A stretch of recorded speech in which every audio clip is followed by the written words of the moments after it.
This is the finale, the one discussing what actually killed Blockbuster. You made it. This last shift isn't exactly going to be fun and jolly, but I hope it is going to be interesting, entertaining and persuasive. I've realised a lot as I've made this series. I've seen Scream an unhealthy number of times. That's not the realisation, we all knew that already. We know how close this is to my heart. I actually had the poster for this on my bedroom wall as an 11-year-old, a gift from my local independent video rental store. I asked for it when they were getting rid of it and they were like, "One, you're 11, that's kind of weird and inappropriate. But on the other hand, it's free for us, so, you know, take it, knock yourself out." And despite movies and movie watching being absolutely central to the Scream series, it's only in that first film that you actually see a video rental store, Bradley's Video, where Randy works. Never see another one. You know, there's a big gap between Scream 3 in 2000 and Scream 4 in 2011 when it restarted. By that point, Blockbuster was bankrupt. And video rental, it was passé. In Scream 4 and 5, everyone just has these massive, huge DVD collections, enabled by an economy of mass and scale, which, certain of Blockbuster's competitors helped more than others. But yeah, if you want to see video rental, it's only in this scene and you can't see it again, unless you rewind. But we can't rewind. We've gone too far. Here we are. You have watched 6 shifts discussing the rise, fall, blunders and brilliance of Blockbuster, and I like to think you now have an appreciation for the significance of the humble videotape that you never had before. I would also like to think if you've watched all of these, that you now reject the easy, trendy narrative and you know that Blockbuster was done for and doomed long before Netflix ever streamed a movie. They were doomed way before then. Combination of competition, internal blunders, and of course, mass and scale dynamics. That one's a harder sell, I know. Now, avoiding the easy narratives, it often means accepting hard truths, and we'll finish on plenty of those. But to make those a bit easier, why don't you pour a comforting cup of tea and we'll discuss how Blockbuster died. I knew that wouldn't work. Everyone always makes fun of the right, and me especially, for holding the 1950s in such high esteem. And it's like, yeah, if you showed someone from the 1950s what the 2020s are like, they would be absolutely terrified. It would be a dystopian hell to them. The people are fat, they're strung out on drugs, everybody's eating highly processed foods. All of a sudden, there's a market for selling digestive drugs and erectile dysfunction drugs to young people because their bodies aren't responding well to the literal poison that they're eating every day. Everywhere you go, everything you do, tracked, recorded, it's in a database somewhere. I saw someone say this recently. Imagine what would happen if you got into a bar fight in another state as recently as 1980 and you didn't have your driver's license. You could simply refuse to identify yourself and they'd be like, well, you have no concept of what it means to be truly off the grid. You have no concept of what that kind of freedom tastes like. I bet it tastes better than smartphones. I bet it tastes better than paying 25% markup for drive-through food so you can sit on your ass and wait for it to be delivered. Never underestimate the human willingness to sacrifice objective well-being at the altar of convenience. Blockbuster, a great example of this. It is time for the introduction to Blockbuster protectionism video. Under yet another CEO, James Keyes, from 2007, Blockbuster continued purchasing and expanding its realm, building new stores, all while those stores were less and less profitable. Now, major shareholders were getting very nervous and they started to bail out. Shareholders like Carl Icahn, who had tried to turn Blockbuster around and start making better decisions by getting a seat on the executive board. They had seen those disastrous corporate policies that we have discussed, and they were getting very nervous. They had no faith in Blockbuster to turn things around, to get onto the right path, while it had $1 billion in corporate debt hanging around its neck. How can I say? In big business, the loss of confidence can cascade, and Blockbuster was a big business concern, playing by big business rules. And the weird thing about that is something like huge corporate debt is basically no problem if there's market confidence in you. You know, it shows confidence, it shows ambition, the girth and virility of a stallion. But when you don't have momentum and the market loses confidence in you, then suddenly that huge corporate debt looks like a millstone dragging you down. Lenders start to worry they aren't going to get their investments back. They start pulling their stakes, they start shorting your stock, and the market notices this. Things that might reduce confidence in Blockbuster, such as a major shareholder such as Carl Icahn bailing out, Viacom separating itself from Blockbuster, and the CEO John Antioco being fired, yeah, that got noticed. And consequently, Blockbuster's share price dropped to under $1. From here to under $1. And following this, in July 2010, nearly 25 years after the first Blockbuster store was opened in Dallas, Texas in October 1985, Blockbuster was unable to pay the $42.4 million that it owed its bondholders, and that was it. That was it. Video rental chain Blockbuster has filed for Chapter 11 bankruptcy protection. Blockbuster has been synonymous with the home video market, but has been losing money and market share for years. Competition from the likes of Netflix and Redbox weighed on the retailer dependent on its brick-and-mortar infrastructure. Blockbuster has tried to keep up, ending late fees and expanding into online and kiosk services, but it's been unable to keep up with debt obligations. Chapter 11 allows the company to reorganize its debt, so Blockbuster isn't going away anytime soon. The company says its 3,000 stores in the U.S., DVD vending kiosks, buy mail, and digital businesses will all continue to operate normally. Mark Hamrick, The Associated Press.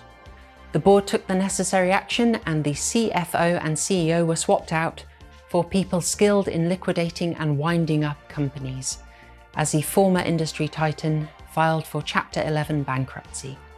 Being a block, going bust meant that a huge part of the company fell all at once. Blockbuster's fellow movie rental competitors Movie Gallery and Hollywood Video had already closed up and filed for bankruptcy earlier that year in 2010. They were smaller, they fell harder, and Blockbuster, because of its size, had something of an advantage. But from its height, it fell much further and ended much more dramatically. Oddly enough, the UK branch of Blockbuster, that actually managed to keep going another 3 years, and it only filed for bankruptcy in 2013. I know that my old Blockbuster, it sat empty for about 2 years. Then it became a furniture store, although the Domino's pizza that was in the back of it, because, you know, synergy, that is still going. The furniture store has actually closed up, and it's now once again mostly empty. You can see the outline of the old Blockbuster sign, the wonky ticket logo, and the large windows surrounding everywhere with the blue frames. They are a big giveaway to people of a certain age who will instantly know what that store used to be. So after the executives filed for bankruptcy, an Australian company called the Dish Network stepped in and they bought Blockbuster. They were intending to retain some of the stores and start a streaming service, but those plans were abandoned. And so very shortly after this purchase, 8,000 Blockbuster stores and all those jobs disappeared from communities across America. However, franchise owners like Alan Payne, they kept going. After this bankruptcy, after the collapse, they were still running their stores in their communities, serving those communities. They had done what they had always done. Ignored corporate practice. They had seen the big brain corporate ideas and they had just ignored them. They had focused on what they knew was working best for them, making their stores as efficient, welcoming, and profitable as possible. What also helped was that Alan Payne didn't have a ridiculous amount of corporate debt hanging around his neck. He had expanded his franchise, absolutely. He was still trying to buy more stores, but he wasn't doing it when it would land him with ruinous debt. So when the market took a bit of a downturn, he couldn't be affected as much. So when Blockbuster collapsed, it just didn't hit him as hard.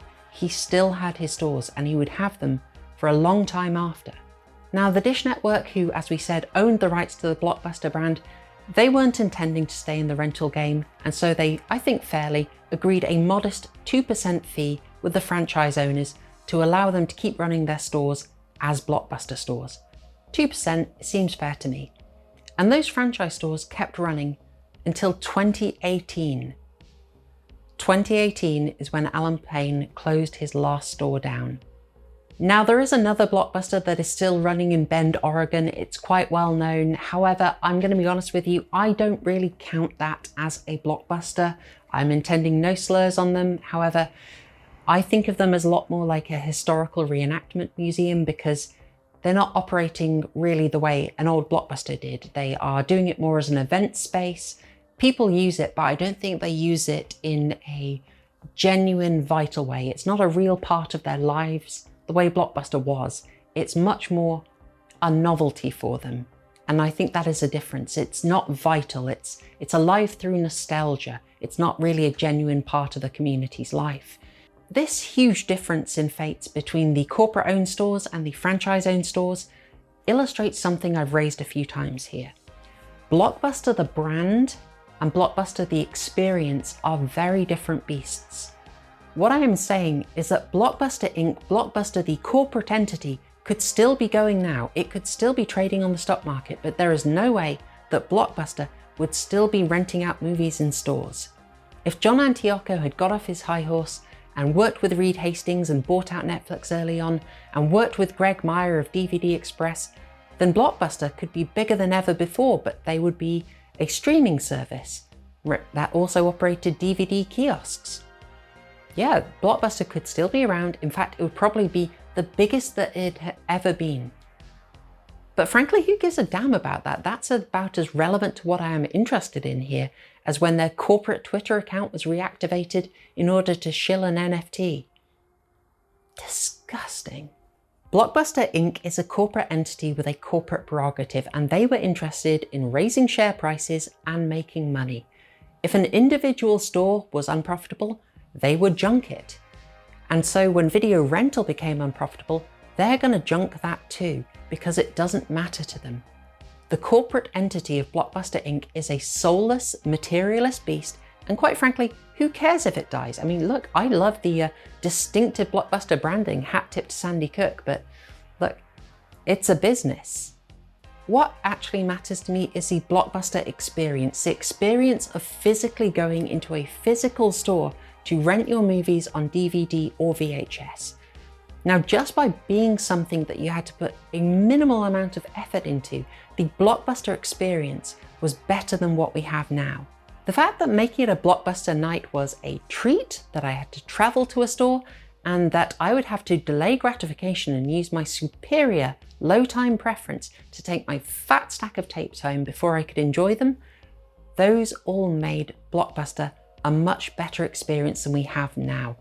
All of those add scarcity and delayed gratification to the experience that make us appreciate it more. That is hardwired into our brains. Our brains are hardwired to feel this, and we respond to it for good reason. Never underestimate the human willingness to sacrifice objective well-being at the altar of convenience. Blockbuster, a great example of this. It is time for the introduction to Blockbuster protectionism video. We also respond to physicality and tactility so much more. By that I mean physically going to the store and being surrounded by the films is so much more engaging and exciting and real to us than scrolling through options on a screen. Physically holding the tapes or DVDs gave them a realness that was much more gratifying, and there was something special about having that stack of films that you've selected, built up, carried home, agonized over what you're taking out of your 4 or 5, whatever you're allowed, making your choice and then putting them on the carpet or table next to your VCR or DVD player if you fancy. That was much more solid. That is much more satisfying than when these films are just a copy saved digitally on an account somewhere. I never failed to finish a film that I rented from Blockbuster, but on streaming platforms, I must have turned off a movie midway at least 50 times. The last one was Freaky. That film was bloody unwatchable. Terrible.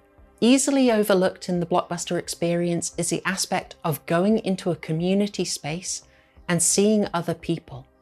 We need this.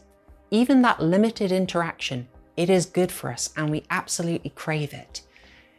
You know, even the extremely limited socializing that you are getting going into a Blockbuster and asking for recommendations or asking if something is in and paying for your rentals, it is something, and it is something that a lot of us do not have today, and we are feeling the impact of it. Think of the difference between going to a pub to drink with a few people and drinking alone at home. The former is instantly so much healthier just because it is social, because you are doing it around other people. That is what I'm talking about. You'll watch that stack of movies on the same TV that you watch Netflix on, but the factors I just mentioned made Blockbuster a better quality service. And for that reason, I reject, and I want you to reject, the idea that Netflix delivered a technically superior product, and that is why Blockbuster couldn't compete. Netflix is superior in only one way, and is the main reason that Blockbuster died. That is because it's convenient, and we are lazy. The dark truth we have to deal with is that we are by nature comfort and convenience seekers, and while that inclination may drive innovation among our more genius minority, for instance, when they make huge improvements to farming practices, that same inclination is also what leads us into obesity and stupefaction when, for instance, foodstuffs are extremely abundant and can be scoffed and gorged on all day, all night. We could nearly all of us, me included, be absolutely ripped and in peak condition for only the price of gym clothes. Simply running and bodyweight exercises, that could get us there for absolutely free. But we don't do it because sitting on our asses eating food, it's comfy and it's easy. To further rubbish the idea that Netflix beat Blockbuster because Netflix just provided a better service, man. It's just innovation, it's just quality service, that's all it is. In nearly all circumstances, we could cook something cheaper, quicker, tastier, healthier than getting a takeaway. There is no way, for most cases, that a takeaway is a superior product. But a takeaway is easier and comfier. And so, if you want a pizza at 3 in the morning, it will be dispatched to you by an Albanian on a small motorbike. I know that in Britain we tend to lament the pubs closing all across the country, and they absolutely are. But the hard truth is, if we were going to them regularly instead of staying home and being racist on the internet, then the pubs would be fine and thriving. The ultimate example of the better quality option losing out absolutely has to be friendship. Now, social media is a technological innovation. It is absolutely an advanced product, so much more advanced. But there is no way that social media is giving you a better quality of friendship. Social media, we know, delivers a simulacrum of a relationship, and we feel that. That's why when we use it, when we engage with people online, we don't feel more satisfied and less lonely because we know it is a simulacrum. It is the equivalent of gorging yourself, filling yourself right up with cress and popcorn. You've eaten, you are full, but you absolutely didn't get what you need, and you feel that. I mean, we all hate social media. How often have you heard people say they hate it when they use it every day? The fact is, if we're honest, we don't like social media, but it is easier and more comfortable to sit indoors and tap the screen rather than going outside and meeting with real, complex, challenging, and messy humans. But if you do that, you get a real and more satisfying friendship. It might be weird to say after having made 7 of these, but I shouldn't have made 7 of these. I should be sharing my knowledge of Blockbuster and my slightly esoteric thoughts about that particular corporation with you in a pub. We should be sat around a table right now with a nice Theakston's while I'm possibly dominating the conversation a bit too much, but noticing your eyes glaze over a bit and then realizing, okay, I should move on a bit. And then you will have a chance when you talk about your particular interest, because that is a normal, healthy interaction. It is weird for me to be able to just broadcast at you in a very mono-directional way. That is really not normal. And I would be, I'd be much happier if we were having that conversation in a pub. I would prefer to be talking with you in an actual conversation, hearing your thoughts, your memories, you making little jokes about how weirdly obsessed I am with this stuff, because it's just healthier. Hopefully you can see that I chose to talk about Blockbuster this much, not because I'm particularly interested in corporate intrigue or amateur level economics, or because a widespread misnomer about Netflix just happened to irritate me spectacularly. I wanted to talk about Blockbuster this much because the growth and death of Blockbuster is really kind of a microcosm of what's happening in all our lives. And if we really understand the death of Blockbuster, then I think it will help us to live healthier, better lives. A while back, there was a famous, extremely precocious mathematician who threw himself into studying hyper-complex mathematics in university. A man who saw the possibilities of advanced technological progress. He could very much have been one of those genius inventors and innovators we've talked about in this series. But the thing is, he observed that when some technological advance is made and it arrives and we all adopt it, we actually lose something at the same time we gain the technology. We gain the technology, but we lose a capacity and a skill that we once had. Technological progress doesn't actually make us stronger, it makes us weaker and dependent on the new technology. And if that sounds a bit weird, think of how many people you know who use social media daily to do communication, but they are too anxious to actually talk to and interact with people in real life. Now, this mathematician saw that phenomenon and he walked away from all of it. He renounced technology, he renounced computers, and famously ended up just relying on letters and the postal service to get his message out. And I think we could learn a heck of a lot from him. As I said, social media didn't win out because it was better for us. It won out because it let us be lazy and give in to anxiety and introversion.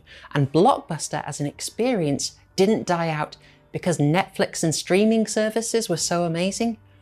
No, it died out because we got to be lazy and comfortable and click buttons at home. To save us a few minutes of travel time, we let a lovely community feature die and a morally suspect tech company take over and absolutely dominate our screen time. And so I want you to go and lean out of your window to get a better signal and tweet at Netflix, "I'm mad as hell and I'm not going to take it anymore." Okay, that might be going a bit too far. Okay, maybe that's a bit too far. I might have got carried away there, sorry, but nevertheless, there is one more bitter element that I have got to drop into this gimlet, and that is kind of awkward after all these hours of fangirling for Blockbuster, but we've got to admit that Blockbuster itself is a step down the slippery slope of social decay. I mean, even since the early days, Blockbuster was expanding aggressively, as we've talked about. And when it's doing that, it's competing with and killing off local video rental stores, independent ones, mom and pop stores, just small businesses trying to get a slice of the entrepreneurial pie. That ain't super admirable. And then when Heisinger comes on board and Blockbuster just becomes this corporate entity that is so focused on share value and not on improving the stores themselves, Blockbuster starts just playing this Wall Street game, which means all the money that would have been in your community with a mom and pop store is now in a central corporate overhead. That is pretty hard to cheerlead. And of course, there is my own culpability in all of this. I've got to admit, I've been an avid fan, I've been a regular customer of Blockbuster, but let's be honest, when I'm taking home that fat stack of VHSs, it's not super social. It's not super healthy. I mean, sometimes I shared it with people, but most of the time I was on my own, just indulging a pizza and slasher movie habit. And yeah, not super healthy. I would have been a lot better spending those many, many hours in a community group or in a church. That would have been much healthier. Obviously, movie binges are fine occasionally, they're fine, but they're never going to be as healthy and good for you as spending time with real life, messy, complex, individual humans. Except when I'm watching Candyman, obviously. Tony Todd, unbeatable. Obvi. Who is that? Okay, that was gloomy, I acknowledge it. It was very gloomy, but we're gonna be positive now. This is gonna be a positive end to the series. A whole new uplifting upswing as we round off everything. I hope it doesn't sound weird after that section where I was basically, criticizing Blockbuster and its entire being from its entire inception. Having said all that, which I do stand by, I hope you understand I still have quite a lot of fondness for Blockbuster and, of course, the local independent video rental store that I was a member of back in the day. I do genuinely feel that we lost something when we moved away from going into video rental stores and getting our movies via buying them or streaming them or torrenting them. And I think there's a really good example that demonstrates that. And it comes from Alan Payne's book about one of his last stores in the final days of his franchises as they were closing everything down in 2018. And this store had a family who were among the most reliable regular customers. They had a very autistic child who came in every single week without fail to select from basically the same dozen movies, because that was his routine. And doing that, having that there, kept him grounded. It gave him a sense of familiarity, and it helped things go. It just helped things be a bit calm. And the family were really worried because they were now going to lose this habit, this place that gave a sense of routine and normalcy and kept the kid grounded. And the store, to their absolute credit, in a way that I feel really is quite touching, they worked with the family to set up a mini Blockbuster in their home. They donated a load of the fixtures, a load of the very familiar shelving, the signage, and even a couple hundred of the movies, including, of course, the dozen, which were the only ones the kid ever watched. And I thought that was really touching and showed that the community aspect of Blockbuster is an important one. No, I was not that autistic kid, for heaven's sake. Why would you? Rude. No. No, I wanted to spend time doing this, going over Blockbuster in quite some detail, not just because I am simping for, corporate intrigue and minutiae. No. I'm not even really doing it just so I can take down the ridiculously easy Netflix narrative, like, oh, hey guys, journos are really lazy. They distort the truth. They're simping for a kind of technocratic version of Whig history, where the more technological innovations we get, the better everything is. That's too easy to do. You don't need me to do that. I know journos lie, you know that. I know you hate journos, but you don't hate them enough. You think you do, but you don't. We tend to get sold the Netflix narrative, and I think we tend to buy it because it really is just feeding off the overarching narrative that is absolutely saturating everything we see. The narrative of technological progress. More innovations, more inventions make everything betterer. It is kind of weird, isn't it? If you ever start suggesting that maybe things were a bit better in the past, you immediately get hit with an objection based on a technological invention. Like if you start saying guys, I know, divorce rates are pretty high, crime rate is pretty darn high, and people will be, it wasn't that way back in the 70s, and people will just be like, whoa, what? Come on, the 70s? They didn't have Furbies. What, are you mad? Baffles me. I'm getting off track. Blockbuster. Nope, junk that idea. What we're going to do is going to take it, roll it up, toss it over there like Sean would do, and we'll get to the real meat of the issue, the real closing bit. The big picture behind Blockbuster is a different narrative. It is a narrative of decadence and decline, and it affects a lot more than Blockbuster. That is the pattern of choosing comfort and cost and convenience over quality and community. That is what killed Blockbuster. That is what killed it. And it will do a whole lot more damage if we let it. So what I am hoping we'll do is take away from this that you should make the effort. Make the effort and talk to people in real life. Get outside, actually spend time outdoors. Learn to cook something wholesome and delicious and share it with people. That will be much better for everyone. Do the things that require a bit of effort from you, because those will make you the best version of yourself. Someone who is fit, who is capable, who is grounded and embedded in a real community with real relationships. And there are always going to be distractions, there are always going to be temptations to put on Netflix or smartphones, whatever. But hopefully, if we, and that's you and me, dude, if we understand what I've been talking about, then we will be able to make better choices, embed ourselves in real communities, and make things a lot better. And that is it. We are done here. There is no bringing Blockbuster back. Its demise is confirmed, but we can learn from its demise. We can't rewind. We've gone too far. All right, there is one film commentary left. What could it be? What on earth could it be? I hope you're curious. I hope you'll come over and find out for that final part of this fun little endeavor. And I'm going to leave it there.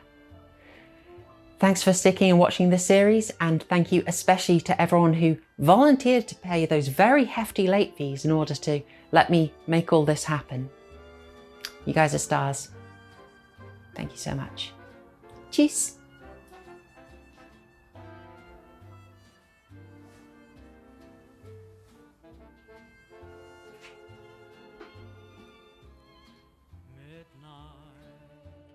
the stars